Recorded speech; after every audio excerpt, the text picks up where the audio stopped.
بالعربي واعلموا يا أمة سيدنا ومولانا محمد അല്ലാഹു സുബ്ഹാനഹു വ തആല നമ്മുടെ ചൊല്ലിയ അല്ലാഹു കബൂൽ ചെയ്യട്ടെ. പ്രിയപ്പെട്ട മുഅ്മിനീങ്ങളെ, ലോക ജനതക്ക്, മുസ്ലിമീങ്ങളായ ആളുകൾക്ക്, മുഅ്മിനീങ്ങളായ ആളുകൾക്ക് വളരെ സന്തോഷം പകർന്നുകൊണ്ട് ആഹ്ലാദത്തിന്റെ ദിനരാത്രികളാണ് നമ്മളിലേക്ക് സഞ്ചാരമായിരിക്കുന്നത്. മഹാനായ പ്രവാചകൻ മുഹമ്മദ് റസൂലുള്ളാഹി സ്വല്ലല്ലാഹു അലൈഹി വസല്ലം തങ്ങളുടെ ജന്മദിനം കൊണ്ട് ലോകത്തുള്ള ജനങ്ങൾ, ഈ കർണാടകയിൽ എന്നല്ല, ഇന്ത്യ രാജ്യത്തെന്നല്ല, ലോകത്തെവിടെയെല്ലാം മുസ്ലിമീങ്ങളുണ്ടോ, മുസ്ലിമീങ്ങൾ ഈമാനുള്ള ഹൃദയാന്തരാളങ്ങളിൽ ഹബീബ് സ്വല്ലല്ലാഹു അലൈഹി വസല്ലം തങ്ങളുടെ മഹബ്ബത്ത് കൊണ്ട് മർഹബ പാടിക്കൊണ്ട് ഇതാ വിശുദ്ധമായ റബീഉൽ അവ്വലിനെ സ്വീകരിക്കുന്ന ആ സുന്ദര മുഹൂർത്തങ്ങളാണ് നമ്മൾക്ക് കാണാനും ആസ്വദിക്കാനും കഴിയുന്നത്. ഇത് ഇന്നോ ഇന്നലെയോ തുടങ്ങിയതല്ല. മഹാനായ പ്രവാചകൻ മുഹമ്മദ് റസൂലുള്ളാഹി സ്വല്ലല്ലാഹു അലൈഹി വസല്ലം തങ്ങളുടെ കാലത്ത് തന്നെ മഹത്തുക്കളായ സ്വഹാബത്ത് അവിടത്തെ സ്വീകരിക്കുകയും അവിടുത്തെ മദ്ഹ് കാണുകയും ഗദ്യങ്ങളിലായി മഹാനായ പ്രവാചകർ സല്ലല്ലാഹു അലൈഹി വസല്ലം തങ്ങൾ വർണ്ണിക്കൽ സ്വഹാബത്തിന്റെ പതിവായിരുന്നു, ഉമ്മമാത്തുൽ മുഅ്മിനീങ്ങളുടെ പതിവായിരുന്നു, താബിഈങ്ങളുടെ പതിവായിരുന്നു, മഹത്തുക്കളായ ഇമാമിങ്ങളുടെ പതിവായിരുന്നു. ലോകത്തെ ഇശ്ക് കൊണ്ട് ലോകത്ത് വലിയ വിപ്ലവം സൃഷ്ടിച്ച മഹത്തുക്കളായ ഔലിയാക്കളുടെ മുഴുവനും പതിവുകളും ഹബീബായ റസൂലുള്ളാഹി സ്വല്ലല്ലാഹു അലൈഹി വസല്ലം തങ്ങളെ വർണ്ണിക്കലായിരുന്നു. ത്വലഅൽ ബദ്റു അലൈനാ എന്ന് തുടങ്ങിയ ബൈത്ത് പാടിയത് മഹാനായ റസൂലുള്ളാഹി സ്വല്ലല്ലാഹു അലൈഹി വസല്ലം തങ്ങളുടെ കാലത്തുള്ള സ്വഹാബത്ത്. മഹാനായ റസൂലുള്ളാഹി സ്വല്ലല്ലാഹു അലൈഹി തങ്ങൾ മക്കയിൽ നിന്ന് മദീനയിലേക്ക് ഹിജ്റ പോകുന്ന സമയത്ത് മദീന നിവാസികളായ ആളുകൾ ദിവസങ്ങൾക്ക് മുമ്പ് എത്രയോ ദിവസങ്ങളോളം കാത്തു നിന്നുകൊണ്ട് മഹാനായ പ്രവാചകർ സ്വല്ലല്ലാഹു അലൈഹി വസല്ലം തങ്ങൾ മദീനയിലേക്ക് കഴിഞ്ഞപ്പോൾ അവിടുന്ന് പാടിയതാണ് ത്വലഅൽ ബദ്റു അലൈനാ എന്ന് തുടങ്ങുന്ന ആ മഹത്വമേറിയ ബൈത്തുകൾ. ഇങ്ങനെ ലോകത്ത് മഹാനായ പ്രവാചകർ സ്വല്ലല്ലാഹു അലൈഹി തങ്ങൾ വർണ്ണിക്കലും അവിടുത്തെ മദ്ഹ് പാടലും ലോക മുസ്ലിമീങ്ങൾക്ക് അനിവാര്യമായ ഒരു കാര്യമാണ്. അതിന്റെ ഭാഗമായിട്ടാണ് നമ്മുടെ നാടുകളിലൂടെ, പള്ളികളിലൂടെ, വീടുകളിലൂടെ, ഓരോ സ്ഥലങ്ങൾ, മുഅ്മിനീങ്ങൾ താമസിക്കുന്ന എല്ലാ സ്ഥലങ്ങളിലും പള്ളികളിലും റബീഉൽ അവ്വൽ ഒന്നായാൽ ആഹ്ലാദത്തിന്റെ ദിനരാത്രികളാണ്. എന്തേ? ഹബീബായ നിമിത്തങ്ങളെ വർണ്ണിക്കാൻ, അവിടുത്തെ മദ്ഹ് പാടാൻ.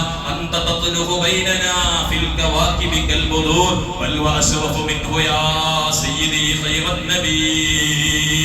സൂര്യനേക്കാളും ചന്ദ്രനേക്കാളും പ്രകാശിക്കുന്ന പ്രവാചകനെ വർണ്ണിക്കാൻ സ്വഹാബത്ത് പാടിയ ബൈത്തുകൾ, അതിന് അർത്ഥം വെച്ചുകൊണ്ട്, അതിനെ വ്യാഖ്യാനിച്ചുകൊണ്ട് മഹാന്മാർ നമുക്ക് ഉണ്ടാക്കി തന്നതാണ് മൗലിദുകൾ. അതുകൊണ്ട് പ്രിയപ്പെട്ട വിശ്വാസികളോട് പറയാനുള്ളത്, പള്ളികളിലൂടെ മൗലിദുകൾ പാരായണം ചെയ്യുമ്പോൾ സന്ദർഭോചിതമായി പറയാനുള്ളത്, നമ്മുടെ പള്ളി കൊടാജ പള്ളി എന്നല്ല, എല്ലാ സുന്നത്ത് ജമാഅത്തിന്റെ പള്ളികളിലൂടെ മഗ്‌രിബ് നിസ്കാരം കഴിഞ്ഞാൽ മൗലിദുകൾ പാടുന്നു. ഇതാരാ തുടങ്ങിയത്? മുൻഗാമികളായ മഹാന്മാരായ സ്വാലിഹീങ്ങൾ. എന്തിനാ പള്ളികളിൽ തുടങ്ങിയത്?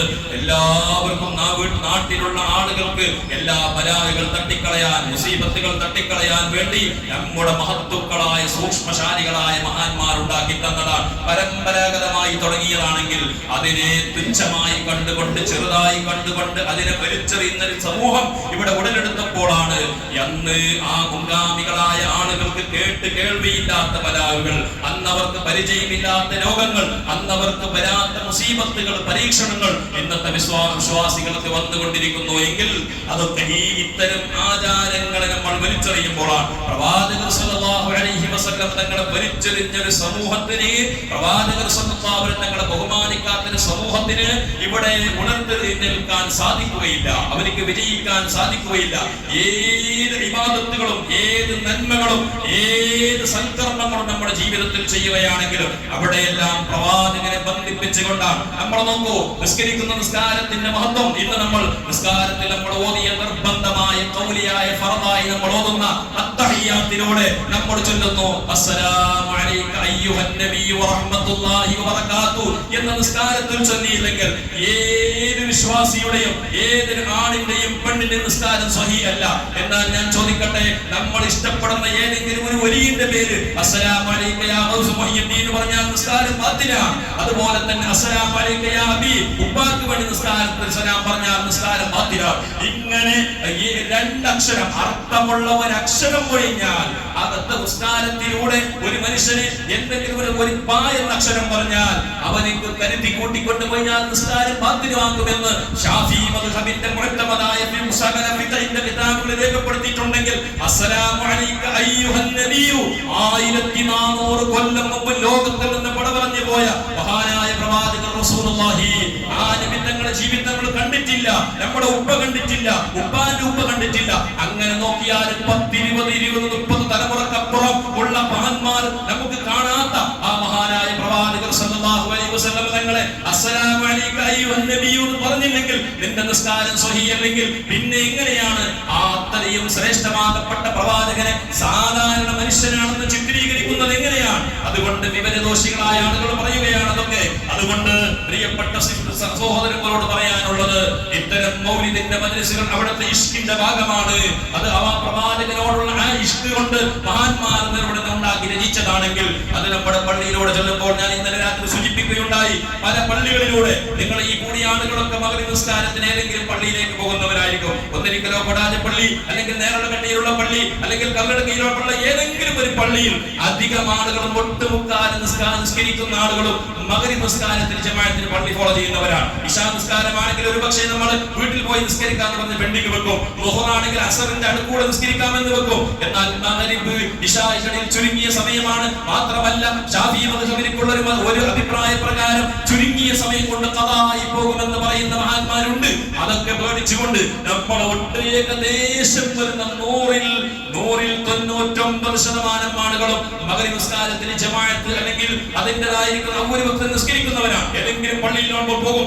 ആ പോകുന്ന സമയത്ത് അവിടെ മൗലിദ് ഓതുമ്പോൾ അതിനെ നിസ്സാരമായി കണ്ടുകൊണ്ട് അതിനൊരു വിലയും കൽപ്പിക്കാതെ ആ മൗലിദിന്റെ സദസ്സിൽ നിന്ന് വിട്ടോടുന്ന ആളുകളോട് സ്നേഹത്തിന്റെ ഭാഷയിൽ പറയുന്നു, നാളെ ഹബീബ് മുഹമ്മദുർ റസൂലുള്ളാഹി സ്വല്ലല്ലാഹു അലൈഹി വസല്ലം തങ്ങള് എല്ലാവരും നമ്മളെ കൈവിടുന്ന ഒരു ലോകമാണ് മഹ്ശറ. ഉപ്പ കൈവിടും, ഉമ്മ കൈവിടും, ഭാര്യ കൈവിടും, ഭർത്താവ് കൈവിടും, മക്കൾ കൈവിടും, ഉസ്താദ് നിങ്ങളെ കൈവിടും, നിങ്ങൾ എന്നെ കൈവിടും.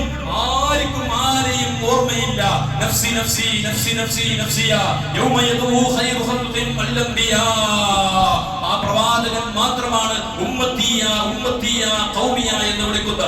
ആ മഹ്ശറ ലോകത്ത് പ്രവാചകനിക്കറിയും. കൊടാന പള്ളിയിൽ വെച്ചുകൊണ്ട് മൗലിദ് ഓതുമ്പോ ആരാണ് ബഹുമാനത്തോടെ ഒരു 10 മിനിറ്റ് മജ്‌ലിസിൽ ഇരിക്കാൻ വന്നവൻ അവിടെ നിന്ന് അസ്സലാത്തു അലൻ നബി വസ്സലാമു അലർ റസൂൽ അശ്ശഫീഉൽ അബ്തഈ വൽ ഹബീബിൽ അറബി ഇതൊക്കെ ചൊല്ലുമ്പോൾ മദീന റൗള ശരീഫിലൂടെ ഈ സ്വലാത്ത് കേൾക്കാൻ, നമ്മുടെ സലാം കേൾക്കാൻ ആവേശഭരിതരായി മഹാനായ പ്രവാചകൻ കാത്തു നിൽക്കുമ്പോൾ കൊടാന പള്ളിയിലേക്ക് നോക്കുമ്പോൾ ഏത് വിശ്വാസികളാണുള്ളത്, ആരാണ് അതിലേക്ക് വന്നുകൂടിയത് എന്ന് നോക്കി നമ്മളെ സന്തോഷിക്കുകയാണോ വേണ്ടത്, അല്ല നമ്മളെ ഓർത്തുകൊണ്ട് ദുഃഖിക്കുകയാണോ വേണ്ടത്?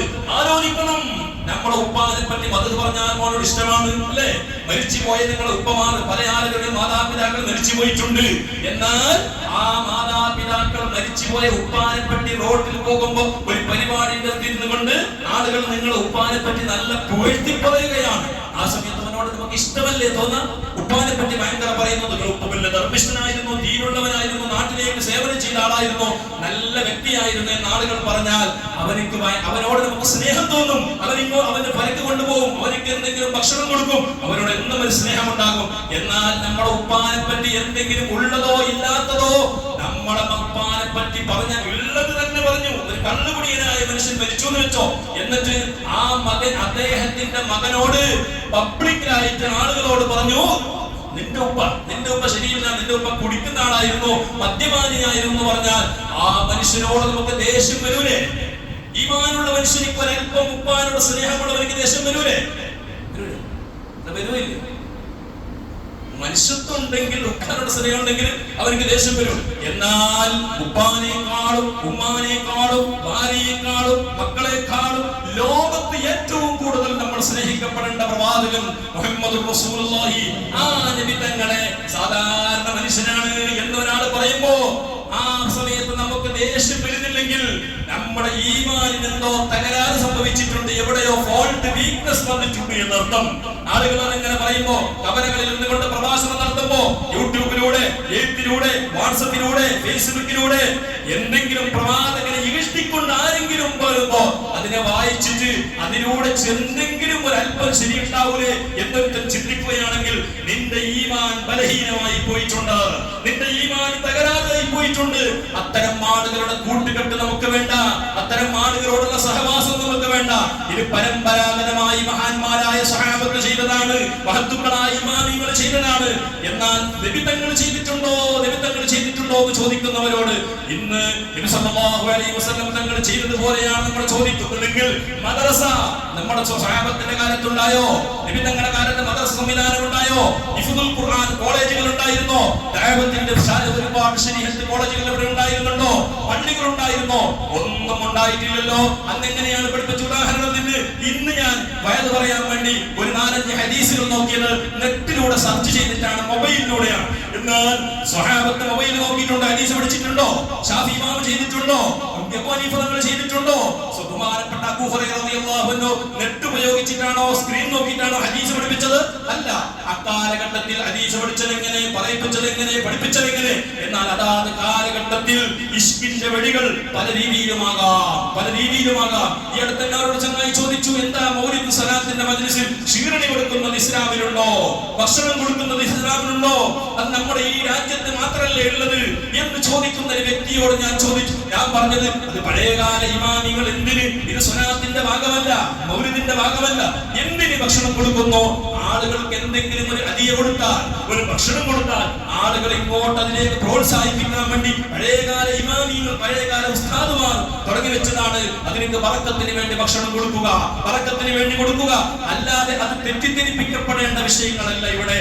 മഹാനായ നബി സല്ലല്ലാഹു അലൈഹി വസല്ലം തങ്ങളുടെ പേരിൽ മൗലിദ് ചൊല്ലിയിട്ട് നല്ല ഭക്ഷണം ഉണ്ടാക്കി കൊടുക്കുന്നത് പഴയ കാലത്തുള്ള ഇമാമിങ്ങളുടെ പതിവുകളായിരുന്നു. മഹാനായ അബൂ ഹസൻ അൽ ബസ്രി റളിയല്ലാഹു തആല അൻഹു ചരിത്രത്തിൽ പറയുന്നു, ഹസൻ അൽ ബസ്രി റളിയല്ലാഹു അൻഹു പറയുന്നത്, ഉഹുദ് മലയോളം സ്വർണം കിട്ടിയാൽ, എങ്ങനെ ഉഹുദ് മല എന്ന് പറഞ്ഞാൽ ഇന്ന് 1 ഗ്രാം വാങ്ങണമെങ്കിൽ എത്ര കൊടുക്കണം? 14,000 രൂപ, അല്ലെങ്കിൽ ഏകദേശം 13,000 ചില്ലറ 1 ഗ്രാം വാങ്ങാൻ വേണ്ടി കൊടുക്കണ്ടേ? ഒരു പവൻ സ്വർണം 8 ഗ്രാം വാങ്ങണമെങ്കിൽ 1,00,000 ചില്ലാനം രൂപ നമ്മൾ കൊടുക്കണമെങ്കിൽ ഉഹുദ് മല എന്ന് പറഞ്ഞാൽ കോടാനക്കോടി കിലോ വരൂലേ? ആ മലയോളം സ്വർണം കിട്ടിയാൽ എന്തിന് ചെലവഴിക്കും? മോന്റെ മംഗളത്തിന് ചെലവഴിക്കുന്നതാണോ? ആഡംബരത്തിൽ വല്ല കല്യാണം കഴിക്കുമായിരുന്നു എന്ന് ഹസൻ ബസ്രി തങ്ങൾ പറഞ്ഞില്ല. ഞാനൊരു 5 കോടിന്റെ 10 കോടിന്റെ പൊരകെട്ടുമായിരുന്നു ഹസൻ ബസ്രി തങ്ങൾ പറഞ്ഞില്ല. ഒരു 1.5 കോടിന്റെ വണ്ടിയിൽ ഞാൻ ബലസത്തിയായിരുന്നു ഹസൻ ബസ്രി തങ്ങൾ പറഞ്ഞില്ല. നമ്മളെന്താ പറയാ, നല്ല ഒരു ലാഭം കിട്ടിയാൽ നമ്മളൊരു കാറ് വാങ്ങും, അല്ലെങ്കിൽ നല്ല പൊരകെട്ടും. അങ്ങനെയാണ് നമ്മൾ ചിന്തിക്കുക അല്ലെ? എനിക്കൊരു 50 ലക്ഷം രൂപ കിട്ടിയെങ്കിൽ, ഉസ്താദെ നിങ്ങൾക്ക് ഒരു 50 ലക്ഷം രൂപ കിട്ടിയെങ്കിൽ എന്താണെന്ന് ചോദിച്ചെങ്കിൽ നമുക്ക് പല പ്ലാനുകൾ ഉണ്ടാവും. എന്റെ ആ പൊരവൊന്ന് റിഫ്ലക്ഷൻ ആക്കണം, കാറൊന്ന് കൊടുത്തിട്ട് പുതിയ കാർ, ഇങ്ങനെ നമ്മൾ ചിന്തിക്കുക അല്ലെ? എന്നാൽ ഹസനുൽ ബസ്രി തങ്ങൾ പറയാണ്, ആരാ ഹസനുൽ ബസ്രി? താബിഈങ്ങളുടെ നേതാവാണ്, വലിയ ആശിഖീങ്ങളിൽപ്പെട്ട മഹാനാണ് ഹസനുൽ ബസ്രി റളിയല്ലാഹു തആല അൻഹു. ഔലിയാക്കളിൽപ്പെട്ട നേതാവാണ് ഹസനുൽ ബസ്രി റളിയല്ലാഹു അൻഹു. എത്രയോ ഫളായിലുകൾ പറയാനുണ്ട് അദ്ദേഹത്തിനെ പറ്റി. അദ്ദേഹം പറയുന്നത്, ഉഹുദ് മലയോളം സ്വർണ്ണം കിട്ടിയാൽ ഹബീബായ നബി തങ്ങളുടെ മൗലിദിന് വേണ്ടി ഞാൻ ചെലവഴിക്കുമായിരുന്നു. ഇതാരാ പറയുന്നത്? മഹാന്മാരാണ്, നമ്മളെക്കാളും എത്രയോ മുമ്പന്തിയിൽ നിൽക്കുന്ന മഹാന്മാർ. എന്നാൽ ഇന്നോ അത്തരം ആളുകളെയൊക്കെ പരിഹസിക്കുന്ന രീതിയിൽ ഭക്ഷണം കൊടുക്കുന്നത് ഇസ്ലാമിലുണ്ടോ എന്നൊക്കെ ചോദിക്കുന്നവരോട് ഇതൊക്കെ ചരിത്രം അറിയാത്തത് കൊണ്ടാണ്. അതുകൊണ്ട് പ്രവാചകർ സല്ലല്ലാഹു അലൈഹി വസല്ലം മദ്ഹുകൾ നന്നായി പാടണം, അവിടുത്തെ മദ്ഹുകൾ ചൊല്ലണം. എല്ലാ വീടുകളിലൂടെ മഗ്‌രിബ് നിസ്കാരം കഴിഞ്ഞാൽ വീട്ടിലൂടെ നമ്മുടെ ഭാര്യമാരോട്, മക്കളോട് ഇരുത്തിക്കൊണ്ട് ചൊല്ലാൻ പഠിപ്പിക്കണം. എന്താണ് ചൊല്ലേണ്ടത്? മറ്റുള്ളതല്ല, മറ്റുള്ള കാര്യങ്ങൾ. ഈ ഒരു 12 ദിവസം അല്ലെങ്കിൽ ഒരു മാസക്കാലം എന്ത് ചൊല്ലണം നമുക്കറിയുന്നത്. ഇങ്ങനെ ഒരാൾക്ക് മങ്കൂസ് മൗലിദിന് ഒറ്റൊരു ഹദീസേ അറിയുന്നുള്ളൂ, അതിനെ തന്നെ 2 വട്ടം ഓതാം, 3 വട്ടം വായിക്കാം. എന്താണോ നിങ്ങൾക്കറിയാം? ഒന്നും ചൊല്ലാൻ അറിയുന്നില്ലേ? ഇരുന്ന് കൊണ്ട് ഭാര്യമാരെ, മക്കളെ ഇരുത്തിക്കൊണ്ട് സ്വലാത്തുകൾ നമ്മുടെ വീടുകളിൽ ചൊല്ലുന്ന ഒരു പതിവുണ്ടാകണം. അത് നമ്മുടെ നാട്ടിൽ തുടങ്ങിയോ നമ്മുടെ നാട്ടിലേക്ക് ബറക്കത്തുണ്ടാവും. എന്തേ ബറക്കത്തില്ല? എന്തേ കൊറോണ പോലെയുള്ള മാരകമായ വൈറസുകൾ, മാരകമായ രോഗങ്ങൾ, ഇന്നും പുതിയ പുതിയ രോഗങ്ങൾ ഉടലെടുത്തുകൊണ്ടിരിക്കുകയാണ്. ഇതിനൊക്കെ പരിഹാര വഴി നമ്മൾ അല്ലാഹുവിന്റെ റസൂൽ സ്വല്ലല്ലാഹു അലൈഹി വസല്ലം തങ്ങളുടെ പേരിൽ മൗലിദുകൾ ചൊല്ലലാണ്. സ്വഹാബത്ത് ചെയ്തിട്ടുണ്ടോ ഇല്ലേ എന്ന്, നബി തങ്ങൾ ചെയ്തിട്ടുണ്ടോ ഇല്ലേ എന്ന് ചോദിക്കുന്നത്, അത് ചിന്തിക്കേണ്ടത് ഇവിടുത്തെ ഇമാമിങ്ങളാണ്. സാധാരണക്കാരായ പോലെ എന്നെ പോലെയുള്ള ആളുകളല്ല. നമുക്ക് നബി തങ്ങളെ കണ്ടിട്ടില്ല, നബി തങ്ങൾ എങ്ങനെ ജീവിച്ചു എന്ന് നമുക്ക് പറഞ്ഞു തന്നത് ഇമാമിങ്ങളാണ്. ഇതേ ഇമാമിങ്ങളാണ് ഇതെല്ലാം എഴുതി വെച്ചത്. സ്വഹാബത്തിന്റെ കാലത്തുണ്ടായിരുന്ന ഒരു സ്വഹാബിയെ അല്ലാഹുവിന്റെ റസൂലിന്റെ കാലത്ത് ഒരു നാട്ടിലേക്ക് ഇമാമായി പറഞ്ഞയച്ചു. അങ്ങനെ ഇമാമായി പറഞ്ഞപ്പോ ആ നാട്ടുകാർ വന്നിട്ട് നബി തങ്ങളോട് ആവലാതി പറഞ്ഞു, വിഷമം പറഞ്ഞു. എന്താ പറഞ്ഞത്? നബിയേ, ഈ ഇമാമ് നമുക്ക് പറ്റൂല. എന്താ പറ്റൂല? കാരണം പറഞ്ഞത് എന്താണ്? അദ്ദേഹത്തിൽ പറഞ്ഞ ശറഹിയായ തെറ്റുകളല്ല, ശറഹിന് വിരുദ്ധമായ തെറ്റുകളല്ല. എന്തായിരുന്നു ആ സ്വഹാബിയുടെ തെറ്റ്?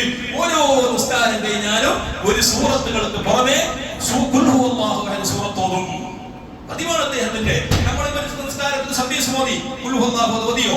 അല്ലെങ്കിൽ നമ്മൾ ഇന്നത്തെ അസർ നിസ്കാരം നിസ്കരിക്കുന്നു, നമ്മൾ ഒന്നാമത്തെ റക്അത്തിൽ അല്ലെങ്കിൽ അനന്തര കൈഫ് ഓതുന്നു. ആ ഓതിയതിനു ശേഷം ഒരു ഖുൽ ഹുവല്ലാഹു നമുക്ക് പതിവുണ്ടോ? ഇല്ല, നമ്മൾ ഓതാറില്ല. ഒരു റക്അത്തിൽ ഒറ്റ സൂറത്ത് മാത്രമാണ് ഓതാറുള്ളത്. എന്നാൽ ആ സ്വഹാബിയുടെ പതിവ് നിസ്കാരത്തിന്റെ സൂറത്തുകൾക്ക് പുറമെ ഒരു ഖുൽ ഹുവല്ലാഹു അഹദ് സൂറത്ത് ഓതും. എങ്ങനെ? മഅമൂമികളായ ആളുകൾക്കിടയിൽ അഭിപ്രായ വ്യത്യാസമായി. അങ്ങനെ നബി തങ്ങളോട് വന്നിട്ട് അവരാദ്യം പറഞ്ഞു, മഹാനായ റസൂലുള്ളാഹി സ്വല്ലല്ലാഹു അലൈഹി വസല്ലം തങ്ങളോട് പറഞ്ഞപ്പോൾ ആ സ്വഹാബി വിളിച്ചു ചോദിച്ചു, എന്തിനാണ് അങ്ങനെ ചെയ്തത്? എനിക്ക് ആ സൂറത്തിനോട് ഭയങ്കര ഇഷ്ടമാണ്. അല്ലാഹുവിന്റെ തൗഹീദ് പറയുന്ന വൈനഹാ മിൻ തുൽസിൽ ഖുർആൻ, അത് ഖുർആനിന്റെ മൂന്നിലൊരു ഭാഗം ഓതിയാൽ കിട്ടുന്ന കൂലി കിട്ടും. ഒരു വട്ടം ഖുൽ ഹുവല്ലാഹു ഓതിയാൽ 10 ജുസ് ഓതിയ കൂലി കിട്ടും. അത് നിസ്കാരത്തിന് കൂടിയാകുമ്പോൾ പ്രതിഫലത്തിന്റെ കുമാരങ്ങൾ കിട്ടും. അതുകൊണ്ട് ഞാൻ ചെയ്തതാണ്. അല്ലാഹുവിന്റെ റസൂൽ ഓതാൻ പാടില്ല, നിന്റെ നിസ്കാരം ബാത്തിലാണെന്ന് പറഞ്ഞു. അല്ലാഹുവിന്റെ റസൂൽ ആ മനുഷ്യനിക്ക്, ആ സ്വഹാബിക്ക് മൗനം കൊണ്ട് സമ്മതം നൽകി. അപ്പൊ സ്വഹാബ് നിബിധങ്ങൾ ചെയ്തത് മാത്രം ചെയ്യുമെന്ന് പറഞ്ഞാൽ സ്വഹാബത്ത് നിബിധങ്ങൾ ചെയ്തത് മാത്രമാണോ ചെയ്തത്? ബഹുമാനപ്പെട്ട മഹദിയായ ഉമ്മു സലീം റളിയല്ലാഹു തആല അൻഹു അല്ലാഹുവിന്റെ റസൂൽ സ്വല്ലല്ലാഹു അലൈഹി വസല്ലം തങ്ങളുടെ വിയർപ്പിനെ ഒരു കുപ്പിയിലായിട്ട് ഇങ്ങനെ ശേഖരിച്ചു. കുപ്പിയിൽ വെച്ചിട്ട് ഇങ്ങനെ നിബിധങ്ങൾ ഉറങ്ങിയപ്പോ നെറ്റിയിൽ നല്ല വിയർപ്പുണ്ടാവും. ആ വിയർപ്പിനെ എടുത്തിട്ട് കുപ്പിയിലേക്ക് ഇങ്ങനെ ശേഖരിച്ച് സ്റ്റോക്ക് ചെയ്യും. മഹാനായ റസൂലുള്ളാഹി തങ്ങളുടെ ഉമ്മു സലീം റളിയല്ലാഹു അൻഹയോട് നബി തങ്ങൾ ചോദിച്ചു, എന്തിനാണ് എന്റെ വിയർപ്പെടുത്തിട്ട് കുപ്പിയിലാക്കുന്നത്? നബി തങ്ങളുടെ സ്വഹാബത്തിനോ അവിടുത്തെ സ്ത്രീകൾക്കോ ഭാര്യമാർക്കോ ഒരാൾക്കും നബി തങ്ങൾ സാധാരണ മനുഷ്യനെന്നുള്ള വിശ്വാസമില്ല. നമ്മളെ പോലത്തെ വിവരമില്ലാത്ത പടുജാഹിലികൾക്ക് ഈ വിശ്വാസമുള്ളൂ. നബി തങ്ങൾ സാധാരണ മനുഷ്യരാണെന്ന് പറയേണ്ടതായി. നബി തങ്ങളെ കൂടെ നിൽക്കുന്ന ആളുകളല്ലേ. ഇപ്പൊ എന്റെ ഫുൾ ഡീറ്റെയിൽസ് അറിയുന്നവരായി, എന്റെ കൂടെ ജീവിക്കുന്നവരാണ്. കുറെ കാലം കഴിഞ്ഞിട്ട്, ഒരു 100 കൊല്ലം കഴിഞ്ഞിട്ട് കൊടാ ചെയ്തൊരു സദീബ് അസീദാരി ഉണ്ടായിരുന്നു, അയാൾ ശരിയില്ല എന്ന് പറയുന്നതിന് അർത്ഥമുണ്ടോ? ഇല്ല. എന്നെ പറ്റി അയാൾക്കറിയോ? എന്നെ പറ്റി കൂടുതൽ അറിയുന്നവർ എന്റെ കൂടെയുള്ള ആളുകൾ, എന്റെ ഭാര്യ, എന്റെ മക്കള്, എന്റെ മാതാപിതാക്കൾ, എന്റെ സഹപാഠികൾ, എന്റെ കൂട്ടത്തിൽ ജീവിക്കുന്നവർ. അത്തരം ആളുകളാണ് നമ്മുടെ ഡീറ്റെയിൽസ്, നമ്മുടെ ജീവിത വിശുദ്ധി അറിയുന്നത്. എന്നാൽ നബി തങ്ങളെ ഏറ്റവും കൂടുതൽ അറിയുന്നത് ഭാര്യമാർക്കല്ലേ? ഒരു മനുഷ്യന് ഏറ്റവും കൂടുതൽ രഹസ്യവും പരസ്യവും അറിയുന്നത് ആരാണ്? നമ്മുടെ ഭാര്യമാർ. ആ ഭാര്യമാർക്ക് അങ്ങനെ വിശ്വാസമില്ല. ഉമ്മു സലീം റളിയല്ലാഹു തആല അൻഹ വേർപ്പെടുത്തിട്ട് കുപ്പിയിലാക്കിയിട്ട് സ്റ്റോക്കാക്കി വെക്കുന്നത് എന്തിന്? ബർക്കത്തിന് വേണ്ടി. ഒരു മനുഷ്യന്റെ വേർപ്പ്, നമ്മുടെ വേർപ്പ് വേറൊന്നും വേണ്ട. നമ്മളൊന്ന് പരിശോധിച്ച് നോക്ക്. നല്ല ഈ ചൂടെടുത്തിട്ടുണ്ടാവും. അപ്പൊ ഈ 2 ദിവസം കിട്ട ബനിയൻ കൊണ്ടുപോയിട്ട് ഭാര്യന്റെ മുഖത്തേക്ക് വന്ന് മണപ്പിച്ചിട്ട് മുഖത്തേക്ക് വന്ന് മൂക്കിലേക്ക് വന്ന് പൊത്തിപ്പൊടിച്ച് നോക്ക്. ദുർഗന്ധം കൊണ്ട് ഒരുപക്ഷെ അവിടെ പ്രശ്നം ഉടലെടുക്കും, അല്ലെ? ഈ ഇത്രയും ദുർഗന്ധമായിട്ടാണ് അവർ കാണുക. എന്നാൽ നബി സല്ലല്ലാഹു അലൈഹി വസല്ലം തങ്ങളുടെ ആ ഒരു വേർപ്പിനെ മരുന്നായിട്ട് കണ്ടവരായിരുന്നു മഹദികൾ. അതുപോലെ തന്നെ യുദ്ധക്കളത്തിലേക്ക് പോകുന്ന, ഖൈബറിന്റെ യുദ്ധക്കളത്തിലേക്ക് പോകുന്ന സ്വഹാബത്ത് മഹാനായ റസൂലുള്ളാഹി സ്വല്ലല്ലാഹു അലൈഹി വസല്ലം തങ്ങളുടെ ഉമിനീറിലെ തുപ്പുതണ്ണി, ഈ തുപ്പുതണ്ണി നബി തങ്ങളുടെ വായിൽ സംസാരിക്കുമ്പോൾ തെറിച്ചിട്ട് കിട്ടിയാൽ അതിനെ സുഗന്ധമായിട്ട് കയ്യിൽ പുരട്ടി ശരീരമാകെ പുരട്ടുമായിരുന്നു സ്വഹാബത്ത്. അത്രയും വലിയ ശ്രേഷ്ഠമാകപ്പെട്ട അഷ്റഫുൽ ഖൽഖ് സ്വല്ലല്ലാഹു അലൈഹി വസല്ലം ലോകത്തിന് ഭൂജാതമായ വിശുദ്ധമായ റബീഉൽ അവ്വൽ, ആ റബീഉൽ അവ്വലിന്റെ ശ്രേഷ്ഠമാകപ്പെട്ട ദിനരാത്രങ്ങൾ വരുമ്പോൾ മൗലിദുകൾ വീട്ടിൽ ചൊല്ലണം, പള്ളിയിൽ ഓതണം. മീലാദ് നബികൾക്ക് വരുമ്പോൾ പള്ളികളൊക്കെ ചമയിക്കണം. അത് തെറ്റുന്ന ആരാ പറഞ്ഞു തന്നത്? നമ്മുടെ വീട്ടിൽ, നിങ്ങളുടെ വീട്ടിലും തന്നെ നിങ്ങൾ ഡെക്കറേഷൻ ഒക്കെ നടത്താൻ വേണ്ടി പറ്റി തിക്കോളി. പലയിലും നല്ല ബൽബല മിച്ചറിൽ ഇട്ടിട്ട് എന്റെ മോളെ മങ്ങത്തിന് 4 മിനിറ്റ് ബൽബിട്ടിട്ട് ഉറൂസ് പോലാക്കുന്നില്ലേ പലനെ. അപ്പൊ ഏതെങ്കിലും പറഞ്ഞു തെറ്റാണ്, അത് ശിർക്കാണ്, അത് ബിദ്അത്താണ്, ആരെങ്കിലും പറഞ്ഞ് നമ്മളെ വരക്കോതരാ എന്തെല്ലാം ലൈറ്റിങ്സ്, എന്തെല്ലാം പുര കൂടിക്ക് ഒരേ തന്നെ പുര കണ്ടെങ്കിൽ നാട്ടിലുള്ള മുഴുവനും കരണ്ടും അതിന്റെ പരക്കല്ലെങ്കിലും അത്ര ലൈറ്റിങ്സും മനസ്സിലാക്കുന്നു. അപ്പൊ ഏതെങ്കിലും കുടുംബക്കാർ സ്വന്തം വരുമാനം ഉണ്ടാവും, ഇത്ര വലിയ താടിയും വെച്ചിട്ട് ഓരോ തൗഹീദിന്റെ പ്രചാരണം. ഓൻ പറഞ്ഞു, നിമിത്തങ്ങളുടെ കാലത്ത് ഇത്തരത്തിന്റെ പുര കിട്ടിയിട്ടില്ലറാ, നിമിത്തങ്ങളുടെ കാലത്ത് പുര കൂടിയാക്കിയിട്ടില്ലറാ, നബിസല്ലല്ലാഹുവിന്റെ കാലത്ത് ഇങ്ങനത്തെ ബിരിയാണി കൊടുത്തിട്ടില്ലറാ, ആരും പറയാനില്ല. നബി സല്ലല്ലാഹു അലൈഹി വസല്ലം മൗലിദ് ചെല്ലുമ്പോൾ അത് ശിർക്കാണ്, അത് കുഫറാണ്, അത് ദീനിൽ വിരുദ്ധമാണ്. എന്ന് പറയുന്ന ആളുകളോട് ഇതൊക്കെ ദീനിനെ തകർക്കുന്ന ആളുകളുടെ സ്വഭാവമാണ്. അതുകൊണ്ട് വഞ്ചിതരാകണ്ട. നമ്മൾ നമുക്കൊരു ഉറച്ച വിശ്വാസം വേണം, നമുക്കൊരു യഖീൻ വേണം. അതും ശരി ഇതും ശരി. ഞാൻ എപ്പോഴും എല്ലാ കൊല്ലം പറയുന്ന വിഷയം, ഇത് സന്ദർഭോചിതമായി എപ്പോഴും നമുക്ക് പറയാൻ കഴിയില്ലല്ലോ. നമുക്ക് എപ്പോഴും ഇത് പറഞ്ഞുകൊണ്ടിരിക്കേണ്ട മാറ്ററല്ല. ഇത് സന്ദർഭത്തിൽ എന്ത് പറയേണ്ടത്. അതും ശരി ഇതും ശരി ആണെങ്കിലെടുത്തു. ഇത് ഈ രീതിയിലല്ല. നമുക്ക് അതിനോട് ഉറച്ച ഒരു ബഹുമാനം നമ്മുടെ മനസ്സിൽ വേണം. ആ മൗലിദിന്റെ മജ്‌ലിസിലേക്ക് വന്നിരിക്കണം ബഹുമാനത്തോടെ. പലപ്പോഴും ഇവിടെ ഏകദേശം കൊടാലിയിലുള്ള ആളുകളൊക്കെ മൗലിദ് പോലെയൊക്കെ വീട്ടിൽ മൗലിദ് കഴിക്കുന്നു. ഈ മൗലിദ് കഴിക്കുന്ന വീട്ടുകാരോട് പറയുന്നു, ആ മൗലിദിനോട് നിങ്ങൾക്കൊരു തഅദീമ് വേണം, നിങ്ങൾക്കൊരു ആദരവ് വേണം. അതിനോട് വലിയ ഉസ്താദന്മാരെ വിളിച്ചിട്ട് പോയി ഫോണെന്നണ്ടൊക്കെ കയറും. അങ്ങനെ ഫോണെന്നിട്ട് ഗാഡി കടത്തിട്ട് നോക്കുമ്പോ ആരുമില്ല. അത് എങ്ങനെ മോളതും ഗംഭീരമാ. ഒരു 400 ആൾ 500 ആൾ ചോറും 400 ആൾ 500 ആൾ. അപ്പൊ ഇവിടെ മലായിക്കത്ത് വന്നപ്പോ ജിന്ന അത് ഇൻസ അല്ല പറഞ്ഞത്ര. പിന്നെ അതിലെ ഊട്ടത്തെ ഊട്ടത്തിന്റെ വെല്ലടിക്കണത്ര ഈ രീതി. എന്നിട്ട് നോക്കുമ്പോ പൊരക്ക് ആചാരത്തിന് 4 വക്കുണ്ട്. 4 ആളും 4 ഇല്ല. 4 ഭാഗത്തേക്ക് പോയി. ഒരുത്തന് അത് കൊണ്ടുവരാൻ പോയി, ഒരുത്തന് ഇത് പാർസൽ കൊണ്ടുവരാൻ. ഈ രീതിയിലല്ല വീട്ടിൽ മൗലിദ് കഴിക്കുമ്പോ ഇപ്പൊ ഏകദേശം ആളുകളെല്ലാം ഭക്ഷണങ്ങളൊക്കെ കാറ്ററിംഗ് ആണ്. ഏകദേശം പൊരയിൽ അങ്ങനെ പൊരക്കാരത്തേക്ക് എന്തെങ്കിലും 5 ആളെ വിളിച്ചിട്ട് പോയതാക്കുന്നപ്പോ പൊരയിൽ എന്ത് സംഭവം ഇതില്ല. അത് കഴിഞ്ഞ ആളെ വെച്ചിട്ട് അല്ലെങ്കിൽ ആളെ കൊടുത്തിട്ട് അല്ലെങ്കിൽ കാറ്ററിംഗ് സിസ്റ്റം ആക്കിയിട്ട് പോരുന്നുണ്ടല്ലോ. എന്നാലും ആ ഒരു മൗലിദിനോട് തടവില്ല. ഇതെല്ലാം എന്തിനാ? നമ്മുടെ ഭാര്യമാരോട് പൊരയിലുള്ള പെണ്ണുങ്ങളോട് പറയണം, നമ്മൾ ഇതെല്ലാം സിദ്ധയും സിസ്റ്റത്തിന്റെ സൗകര്യത്തിന് മൗലിദ് കഴിക്കുന്നത്. ആ പൊരയിലുള്ള ആണുങ്ങളും പെണ്ണുങ്ങളും മൗലിദിന്റെ മജ്‌ലിസിൽ ഇരിക്കണം. അത് ബർക്കത്താണ്. നിങ്ങൾക്ക് വേണ്ടി ദുആ ചെയ്യുമ്പോൾ നിങ്ങൾക്കുണ്ടത്ര ഇഖ്ലാസുണ്ടാവും. ആജിയാരുടെ രോഗം മാറ്റണമെന്ന് പറയുമ്പോൾ ആജിയാർക്ക് ഉണ്ടാകേണ്ട ഇഖ്ലാസ് എനിക്കുണ്ടാവും. ഞാൻ ചോദിക്കാണ്. ഇപ്പൊ നിങ്ങളുടെ ഉദാഹരണത്തിന് മോളെ മംഗളത്തിന് വേണ്ടി മോക്കൊരു പുതിയ പടമാണെന്ന് പറഞ്ഞിട്ട് തീയത്താക്കിട്ട് മൗലിദ് നേർച്ചാക്കുന്നത് ഉദാഹരണം. എന്നിട്ട് ഈ മൗലിദ് ഓരോ സ്വാലിഹായ ഭർത്താവിനെ കിട്ടണമെന്ന് ദ്വാരിക്കുമ്പോ ഹാജിയാറുമില്ല, ഹാജിയാറെ തിരിയുമില്ല, ഹാജിയാറെ മോളുമില്ല, ആരുമില്ല. 4 ഉസ്താദന്മാർ ദ്വാരത്തിനാണ് വന്നത്. പിന്നെ ഉസ്താദ് എല്ലാം തുറന്നതല്ലേ, എല്ലാം മറന്നിട്ടല്ലേ. അപ്പൊ അങ്ങനെ ഓരോ ഇരുന്ന് കേൾക്കണ്ടേ? അവർ ഇരിക്കണം. നമുക്ക് വേണ്ടി ദുആ ചെയ്യുമ്പോൾ നമ്മൾ ആ മജ്‌ലിസിൽ വന്ന് ബഹുമാനത്തോടെ ഇരിക്കണം. അത് ബർക്കത്താണ്. അങ്ങനെ മൗലിദിനോടുള്ള സ്നേഹം പള്ളിയിൽ നടക്കുമ്പോ, മീലാദിന്റെ വീട്ടിൽ നടക്കുമ്പോ, എവിടെ മൗലിദ് ഉണ്ടായാലും ആ മജ്‌ലിസിലേക്ക് പോകണം. ഞാൻ അവസാനിപ്പിക്കുന്ന സന്ദർഭോചിതമായി പറയുന്നു, ആരും മൗലിദിനെ വിളിച്ചെങ്കിലും സൗകര്യം ഉണ്ടെങ്കിൽ ആ മൗലിദ് തീരുന്നതിന് മുമ്പ് മാസ്റ്റർ ഹദീസിനെങ്കിലും പോയിട്ട് എത്തിയിട്ട് കൂടാൻ നോക്കണം. ബർക്കത്താണ്. നമുക്ക് എന്തിന് ഒരു മട്ടൻ ബിരിയാണിക്ക് ഹോട്ടലിൽ പോയി വെച്ചിട്ട് നോക്ക് എത്ര ബില്ലാണ്. മട്ടൻ ബിരിയാണി പോലെ ചിക്കൻ ഫ്രൈ പോലെ അതിൻ്റെ ഇടയ്ക്ക് ഒരു 10 ഐറ്റം ഉണ്ടാവും. ഇതിനെല്ലാം കൂടി നിങ്ങൾ ഓരോന്നിനും ബില്ലാക്കി നോക്കുമ്പോൾ 500-600 രൂപ മൊത്തം വരും. ഹോട്ടലിൽ പോയി 500-600 രൂപ ആവും. ചിലപ്പോൾ 4 പീസ് മട്ടൻ 4 ബിരിയാണി നോക്കുമായില്ലേ അല്ലെ? അത്ര തിന്നിട്ട് വരും. തിന്നിട്ട് ഓനെ വിളിച്ചിരുന്നു മൗലിദിന് വേണ്ടി.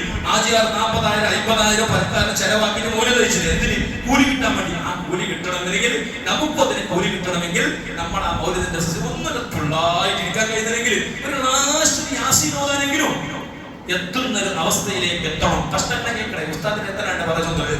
ഓണക്കൊത്തിട്ട് മങ്കൂസ് 25 മിനിറ്റ്, അഷറാക്ക് ഒരു 10 മിനിറ്റ്, യാസീനക്ക് ഒരു 5 മിനിറ്റ്, പിന്നെ ഒരു ദുആക്ക് ഒരു 10 മിനിറ്റ്. അങ്ങനെ നോക്കുമ്പോൾ ടൈമെല്ലാം കണക്കാക്കിട്ട് പോടുന്നിട്ട് ഉസ്താദ് പോയിട്ട് ഇത് തീരതായിട്ട് അവിടെ എത്തിയിട്ട് വെള്ളം നോക്കണം, സൗണ്ട് കേൾക്കണം. പിന്നെ ഞങ്ങളിവിടെ സ്പീക്കർ ഉണ്ടല്ലോ, ആ സ്പീക്കറിൽ ക്ലാസ് അതിനൊക്കെ തീർന്നിട്ടില്ല. വെറ്റൊരു ഫോണാണ്, വെറ്റൊരു ഫോണാക്കിയിട്ട് എവിടെ ഉള്ള ഇതെല്ലായിട്ട് ഉസ്താദന്മാർ ഉപയോഗിച്ചിട്ട് പുറത്ത് കഴിയുമ്പോൾ സൗണ്ട് കോട്ടിട്ടോ ഇതാണോ മൗലിദിന്റെ? അത് അദബുകളാണ്. അത് ഇതിനൊരാൾ കാരണമുണ്ട്. മൈക്കാത്ത് പറഞ്ഞ ലേറ്റായി ഒരു പ്രശ്നമില്ല. അത് അള്ളാഹ്ക്കറിയാം, നിമിത്തങ്ങൾക്കറിയും. അതുകൊണ്ട് ആ മൗലിദിന്റെ മജ്‌ലിസുകളിലേക്കൊക്കെ വന്ന് കൂടി അത് വിജയിപ്പിക്കാൻ വേണ്ടി ശ്രദ്ധിക്കണമെന്ന് എന്റെ നഫ്സിനോട് ഞാൻ ഓർമ്മപ്പെടുത്തുന്നു.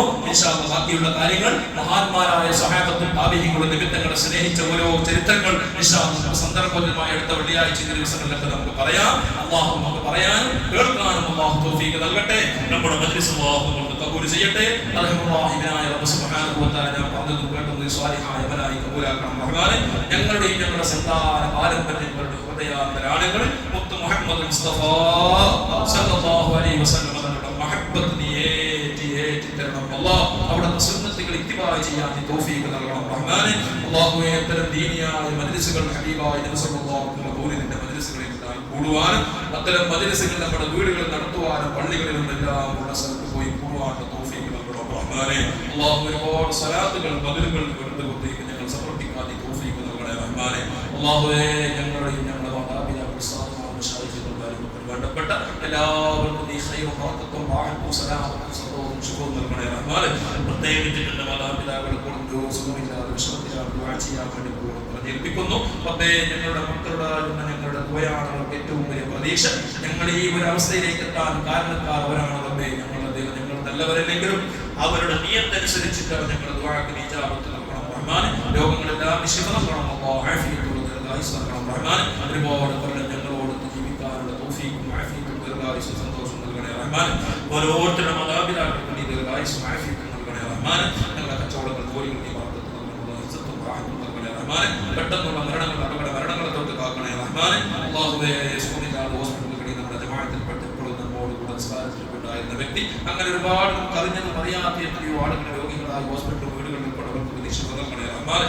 പറഞ്ഞതിന്റെ കേട്ടതിന്റെ എല്ലാത്തിന്റെയും മിഥിൽ സ്വഭാവം ഞങ്ങളുടെ കുടുംബത്തിൽ വേണ്ടപ്പെട്ടവർ നീ പള്ളിയുടെ ചുറ്റുപാടുമായി മരിച്ചു കൊടുക്കുന്ന മുഅ്മിനീങ്ങൾ മുഅ്മിനാത്തുകൾ എല്ലാവരുടെ കബറുകളിലേക്ക് എത്തിച്ചു കൊടുക്കണേ. വാഹനം വെളിച്ചമാക്കണേ. അല്ലാഹു ഞങ്ങളുടെ ജന്നത്തുൽ ഫിർദൗസിൽ എത്തിച്ചു കൊടുക്കണേ. അല്ലാഹു ദുആകൾ ഖബൂലാക്കണേ. അല്ലാഹു ബിഹഖ് സയ്യിദിനാ മുഹമ്മദിൻ ആലി സയ്യിദിനാ മുഹമ്മദിൻ സ്വല്ലല്ലാഹു അലൈഹി വസല്ലം ബിറഹ്മതിക യാ അർഹമർ റഹീമീൻ. അല്ലാഹുമ്മ സ്വല്ലി അലാ നബിയിൽ മുസ്തഫ ഹബീബിനാ സയ്യിദിനാ മുഹമ്മദിൻ നബിയ്യിൽ ഉമ്മി വഅലാ ആലിഹി വസല്ലം.